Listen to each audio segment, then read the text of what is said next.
From Studio 1A in Tampa, Florida, comes a talk show that really feels your pain and tells you like it is. We love America and all that freedom-loving Americans want to protect. Live from coast to coast and on your radio, it's For the People with Keith Allen. We'll help you survive this thing called life. We're for the people. Whatever your source of stress or strife, for the people is there. Hello, America. I am Keith Allen, and proudly welcoming you into this Thursday's edition of For the People on a Thursday, December the 7th, 2017, on Capitol Hill. As we speak, as anticipated, Senator Al Franken, the senator from Minnesota, resigning after sexual misconduct allegations, calls by the Dems and senators for him to step down. Here he is right now giving some explanation on Capitol Hill. Has improved people's lives. I would do it all over again in a heartbeat. For a decade now, every time I would get tired or discouraged or frustrated, I would think about the people I was doing this for and would get me back up on my feet. I know the same will be true for everyone who decides to pursue a politics that is about improving people's lives. And I hope you know that I will be fighting alongside you every step of the way. With that, Mr. President, I yield the floor. All right, well, there you go. Al Franken, on the worst days of your life, he said an effort worth pursuing. An embarrassment of him stepping down again. Just kind of clouds anything that you may have done good. It just the sheer amount of sleaziness that has come out with the senator and what he's done. It's just, there's no apology enough to these women that he's fondled, grabbed, insulted, disrespected, grabbed, groped, whatever you want to call it. He served himself.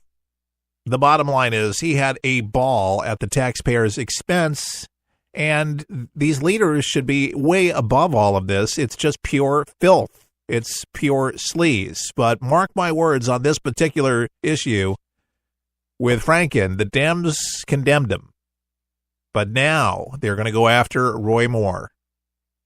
They will go after anybody from the right that votes for anybody that has any sexual impropriety. It will happen. And the attacks on Trump, let the games begin. And they're ready. Full speed ahead. I'm just saying, look out. It's coming. It's anticipated. Chris Matthews already starting a war of words on his show out of New York today. On with Morning Joe, insulting Christians and likening the deal with the capital, of us recognizing Jerusalem as the capital, as to the folks of recognizing Judge Moore as being a senator and all this other shit. It's just craziness. That we're crazy, we're delusional, we're smoking something, and I'm like, wait a second, you're on the crack base, my friend. But they're going to use this as political fodder to attack. And I have been majorly concerned about this all along. When the accusations came out against Roy Moore, they were salacious. I still think they're salacious. I'm not backing down from it. I believe that if they're not all accurate, if they're not all correct, and to me they should be prosecuted to the fullest extent of the law, but I do believe that this man did those particular things. I know there's a lot of people in Alabama disagree, and around the country, not just in Alabama, that disagree with me, and that's fine, but I sense, and I'm usually a good sense of character, I just sense that he is arrogant and would wish to God that it never came up again, but it doesn't escape. If you've done it, you did it. You should be apologizing. And that's just something that's rather disgusting. Your 30-year-old man sleeping with a 14-year-old, or trying to, picking up little girls at malls and doing things like it's just disgusting. Moving on, in Southern California, this is very sad. Fires, and it's constantly burning. By just the amount of fires that were just in Los Angeles, and now more fires with the Santa Ana wind that's kicking up. And yesterday, it wasn't all that impressive as far as the winds go, but now they're going to be kicking up to hurricane strength, according to meteorologists. The relentless wind-whipped wildfires ravaging Southern California, expecting to worsen today, as dangerous winds are forecast to fan the flames, according to meteorologists, in different directions and force more evacuations from the region, with more than 200,000 people have been already fled from these fires. How strong? Winds today moving topped, 50 miles per hour in the greater Los Angeles area, keeping residents across the region wary after seeing nearly 200 homes and buildings destroyed since the fire broke out on Sunday. They say we are in the beginning of a protracted wind event. Ken Pimlett, director of the California Department of Forestry and Fire Protection, told the LA Times there will be no ability to fight fires in these kinds of winds. The fires, the smoke, can be seen at the International Space Station. The images can be seen on nasa.gov. Unbelievable. They point out, by the way, in the pictures, these are clouds, this is smoke. And the smoke is so thick, so dense. Unbelievable. My heart goes out to all of those that are suffering about these wildfires here and losing their homes and properties. Just remember wine country, all those vineyards just several months ago. Firefighters battling to save multi-million-dollar homes in the path of the flames while trying to evacuate residents at the same time. We are in the beginning of protracted wind event is basically what they're calling. We have no ability to fight these fires in these kinds of winds. These are the days that break your heart. Los Angeles Mayor Eric Garcia said in a news conference, these are also days that show the resilience of our city.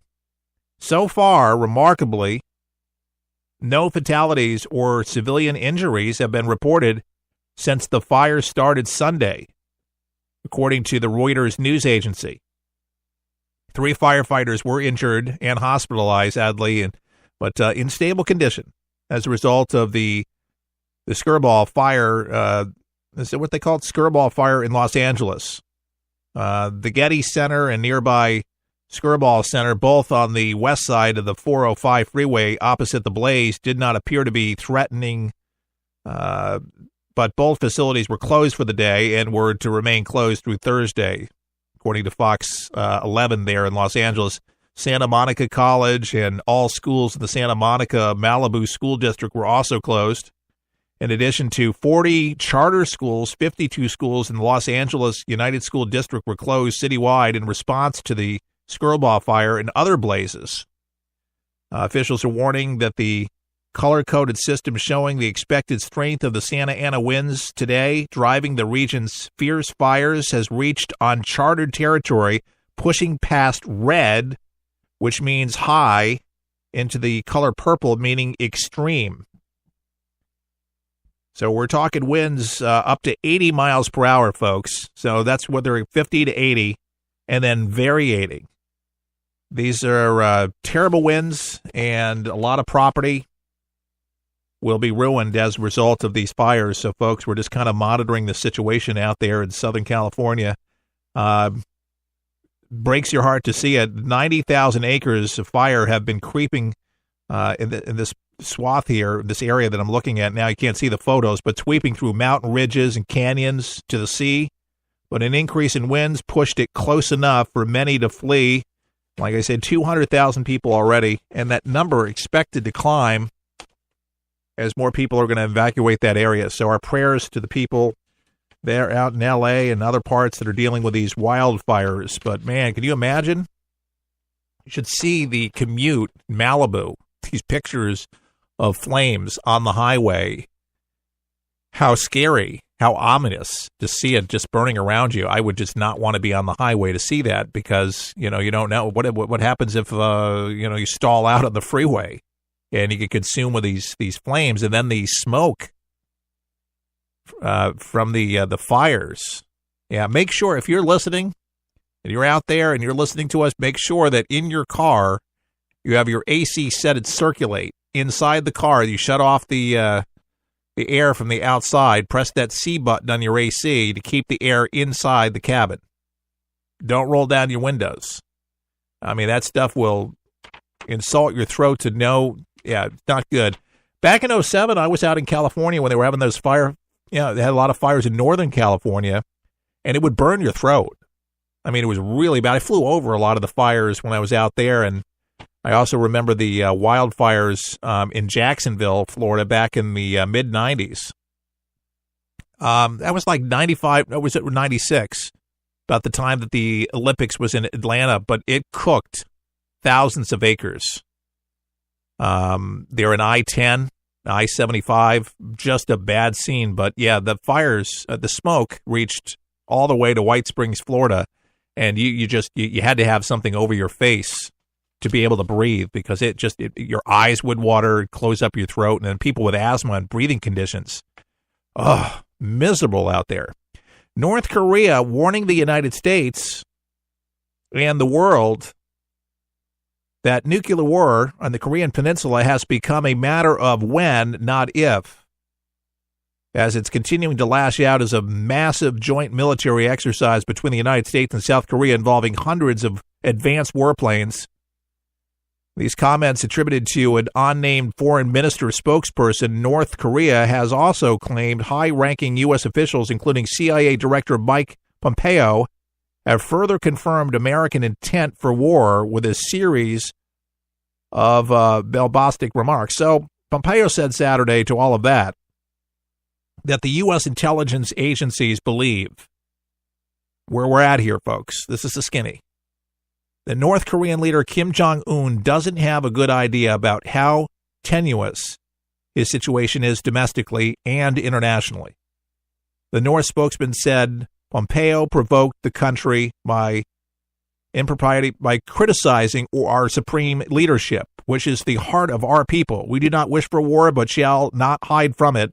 And should the U.S. emasculate our patience and light the fuse for a nuclear war, we will surely make the U.S. dearly pay for our consequences with our mighty nuclear force, which have consistently strengthened. Dear Lord, do they not know what the U.S. is capable of doing? Really? The amount of firepower that we have, that we can steal on them, it will just be shock at all. They will not know what hit them. I know you don't know what they're going to be able to lash out first, what they're going to be able to get away with, but no, experts believe it would be pulverizing. Of course, the worry is the South Korea, all those troops there, and then any possible fallout in the peninsula. It's going to happen, folks. It's just when it's going to happen. I think they already have pretty much figured it out with our B-1B flyovers. You know, and I think it's been they're trying at least to deter it, to say, look at this overwhelming show of force. I mean, there is no competing with this military. There's no competing with our strength, with our weaponry. But if this guy's delusional, this guy honestly thinks he can take on the world's largest superpower and he's going to continue on rogue like this, then he's going to have to be taken out. I wish his own people would see that, to just put a bullet right in his head. It would be a nice thing. That would be a nice thing for Kim Jong-un to wake up with a bullet in his head just for a second. Oh, they shot me. You know, we give up. We surrender. Because they're on a course right now that's going to, leadership will change, the peninsula will change, life will change. I think for the better, personally. Long term, for the better. For the whole region, for stability. I think this guy is nuts. I think a lot of people that study North Korea and prop up and say how intelligent and how nice Kim Jong-un is, to his people, that he loves them. They're all smoking the crack base because anybody that's defected from